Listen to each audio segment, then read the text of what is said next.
The Entrepreneur's Library, episode 33. Welcome to the Entrepreneur's Library, the only book-centric podcast that reviews all the top-selling business books and shares authors' perspective firsthand. This is your resource to finding the next great book that will enable you to grow personally and professionally.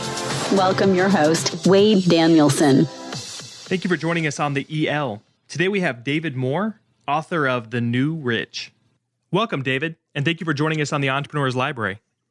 Oh, thanks, Wade. Yeah, it's great to be here. Will you take just a moment to introduce yourself and tell us just a little bit about you personally?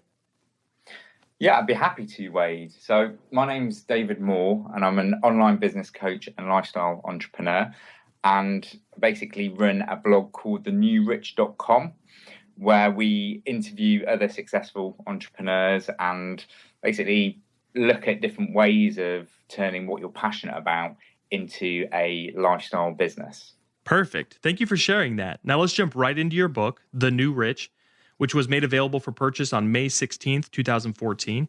David, we're going to move quickly, but here are some of the top questions our listeners would love to get answered. And the first one is, what was the inspiration behind writing The New Rich? Yeah, so the inspiration came from, it was basically personal experience where I'd ended up working in a corporate job that didn't really fulfill me. I did a business degree, and after that I knew that I wanted to save up money and go traveling. That was the ultimate plan. And because of that, I didn't apply for any graduate jobs. So I went to a couple of different recruitment agencies and took the first job which was offered, which was essentially a business credit control position. And I did that for 18 months, saved some money, and then went away traveling for a year and a half. I had the most amazing time and traveled around Southeast Asia and Australia. And when I was in Australia, I had a working visa. So I went and got another job over there. And it was at that point that I kind of figured out that the experience that you've already built up counts for quite a lot. So the recruitment agencies all kind of pushed me in the same direction of, you've got experience doing business credit control, let's put you in a similar type of job. And when I got back from traveling, I made a promise to myself that no matter what happened, I would never go back into that particular role, because I just didn't really find it very fulfilling. You know, phoning up people and asking for money just wasn't really something I wanted to do. And when I got back, I'd built up a little bit of debt on a credit card. So I had £1,500 outstanding and a loan of £1,500. I was back living at home with my parents, and I bought a car. So straight away I was up to about £5,500 in debt. Plus I still had my student loans to pay off. And I filled in all these application forms to start looking and applying for graduate jobs. And I just didn't get any response. And I still, to this day, I'm not really sure what the reason was. I think it might have been that I was maybe at that point a little bit too old to get a graduate job. But in the end, because I just needed some money coming in order to service these debts that I had, I ended up going back on my promise and went into another credit control position at Capital One, which is a credit card company. And 6 months into doing that job, I realised that unless I actually took some drastic action and made a change, nothing was going to change on its own. So I handed in my notice without having another job to go to, and that really gave me the impetus to start applying for other sales, other jobs that were out there. And I knew that I wanted to go into sales, and I managed to get a sales position. So I worked for a company called NTL for 3 months, and then got a better sales position for a pharmaceutical company. So it kind of broke me out of the cycle of being in this job that I didn't really enjoy. And then from there, I did quite well, won several sales awards, and got promoted to a manager's position. But it didn't really fulfill me. The money was great, but the job itself, the day-to-day, what I was doing, just wasn't that exciting to me. And I'd always wanted to run my own business and make that leap. And eventually I took the plunge and I started another business six years ago, which was my first venture. And I ran that business for 5 years and then eventually sold it. So I think that experience was really the the catalyst to writing this book, because I have years of experience of being in jobs that you just don't really enjoy and don't find fulfilling. And I always had this burning desire to go off and start my own business. But it took me quite a long time to overcome the barriers and the mindset and the challenges of what would happen if it all went wrong. So having made that leap in self-employment, I kind of realized that there must be other people out there that are trapped in jobs that they don't resonate with, and they just need to find something else that they enjoy doing. So, and I think also what I learned from that first business was how crucial it is that you pick a topic and a subject that you care passionately about, because the reason why I ended up selling that first business was just wasn't that excited about corporate massage, which was what the business was doing. So David, what would you say makes your book different from others regarding the same topic? Yeah, I think one of the main things that makes it different is the interviews that were included. So before I wrote the book, I spent quite a long time interviewing other lifestyle entrepreneurs that have had really good success building online businesses around their passions. So to give you an idea, I interviewed John Lee Dumas, who runs Entrepreneur on Fire, which is the daily podcast show. And John's had phenomenal success. He built his business to so that it was generating a 6-figure monthly income within 12 months of launching. So John very kindly shared exactly how he did that. And there's other people that have been interviewed, such as Corbett Barr, who's the founder of Fizzle. And again, just really good entrepreneurs that have had an idea and built a platform and built an audience based around what they're excited about. So all these different people, there's 12 people that were interviewed in total. They all shared all their greatest tips, all the challenges that they had to overcome, and the mindset that they adopted in order to be successful. So, you know, you can basically get all of that content and information and learn from these people straight away and assimilate that and make sure that you're not repeating the mistakes that a lot of these people did make. And the same mistakes seem to come up time and time again. Excellent. This next question is a little bit more of how you would suggest the reader engage with your book. Is this the kind of book that they should read straight through from the beginning, or is this one where they should jump in, pull resources out, and jump back out? Yeah, it's entirely up to the reader. It doesn't really matter which way they do it. I always think that if you've got a certain problem that you're aware of, and you know that, say, you need more people to see your website, you've got a website on there. So the actual creating a website, putting content out there, the hosting side of things, you're all familiar with. So, you know, I wouldn't necessarily say start at the beginning and work all the way through. But if you know there's a specific problem that you're struggling with, then yeah, you can jump straight into that chapter. But if you're new to the whole concept of running an online business and you haven't set up the website, maybe you haven't selected your niche, you're not sure exactly what idea to run with, then I would recommend reading it from start to finish. Okay, excellent. Now, this is my favorite part of the interview, where we basically just give you the mic and let you roll and cover basically the ins and outs of your book. Really give the reader/listener a great idea of what your book is all about. Okay, yeah, excellent. So the book's split down into 10 different chapters. So the first section is all to do with finding exactly what it is that you're passionate about, what you love to do, what skills and strengths that you already have, and basically finding your why, like why you do what you do. And I think when it comes to starting a business, a lot of people make the mistake of just thinking there's an opportunity here, I can make some money. It doesn't really matter whether this is a topic that I'm interested in, I'm just going to do it in order to make some quick cash. And it's a mistake that I've certainly made. And yeah, I can't recommend strongly enough not to take that approach. You really do need to pick something that you are passionate about, that you do care enough to make a difference with. And the reason for that is people usually underestimate exactly how long it will take to start a business and then start seeing some kind of return on the time and the money that they've spent building it.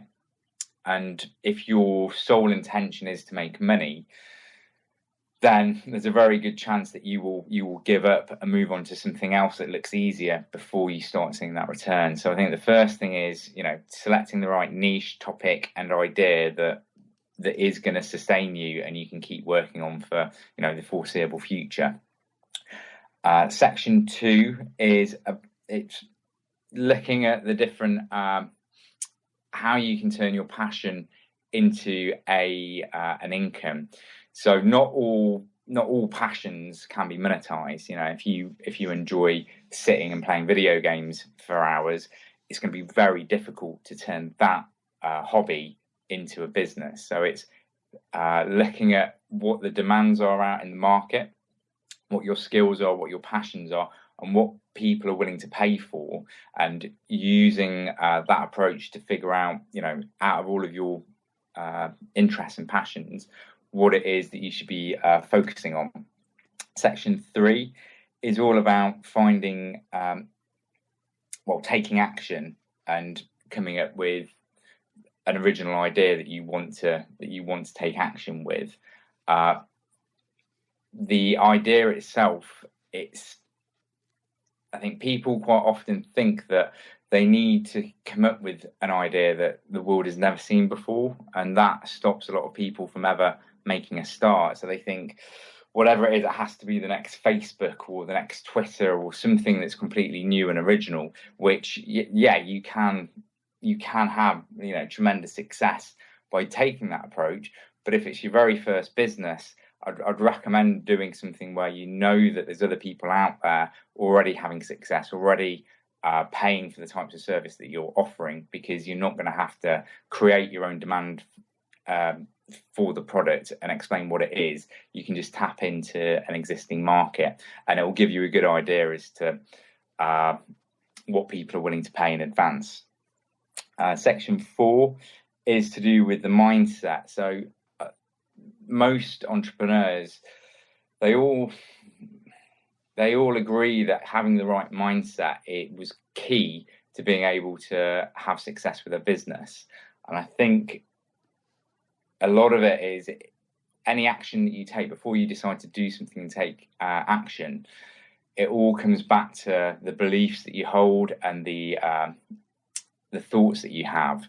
So if you start something thinking, I don't think this will work, but I'll give it a go and see, chances are you're not going to put in enough time and effort and resources in order to make it work, and you've already set yourself up for it to fail. So it's all about creating the right empowering beliefs in order to make sure that you are able to take the consistent action that's necessary in order to get the results that you want. So, and we talk about exactly how, what a belief is and how to change any limiting beliefs that you might have. Section 5 is about building your platform. So that's the mechanics of choosing the right name, buying a domain, sorting out the hosting, getting a website up there, especially if it's maybe a WordPress site, and how you go about starting to attract an audience to that website and growing your tribe.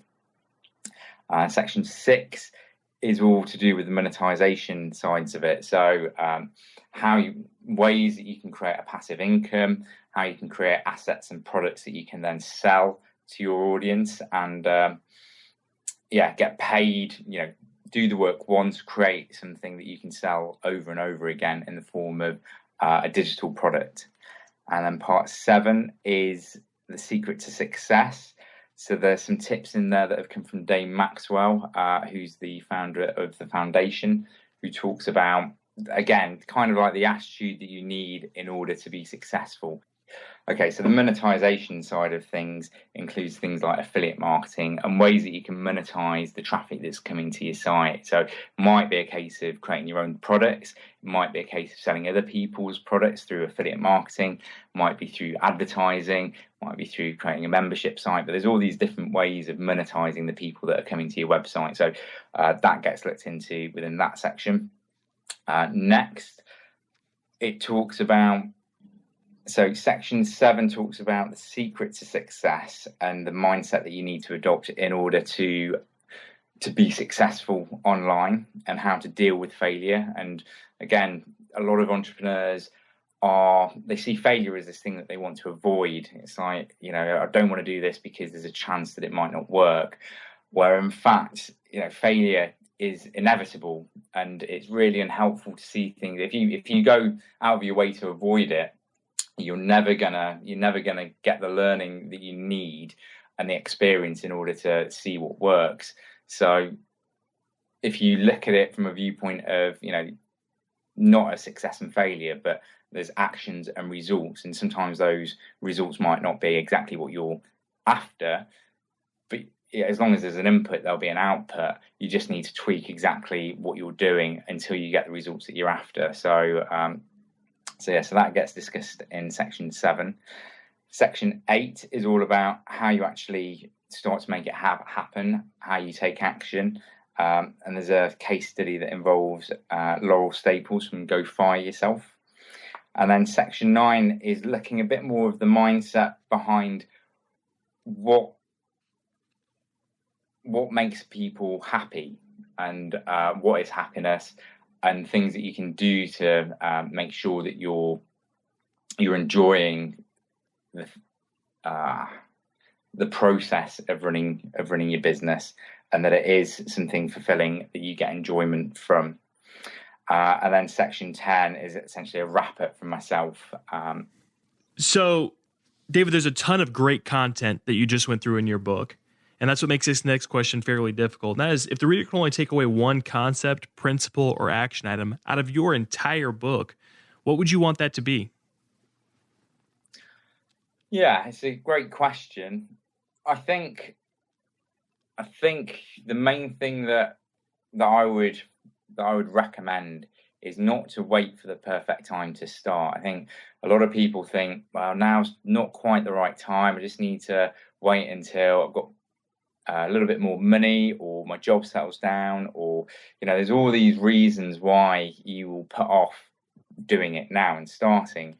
And I think people quite often think, before they can make a start, they need to have everything figured out, and they need to know exactly what they're going to do and have it planned out in great detail.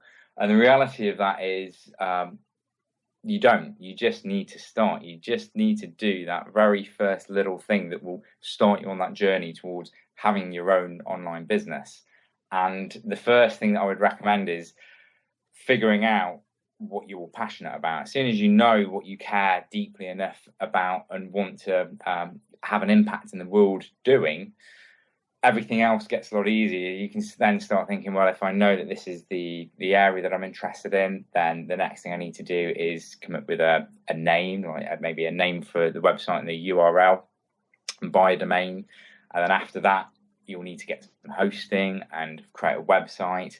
And after that, you'll need to get some content. So it all kind of fits together once you know where you're starting. So I think start now, do that first little thing that will move you in the right direction to where you want to be.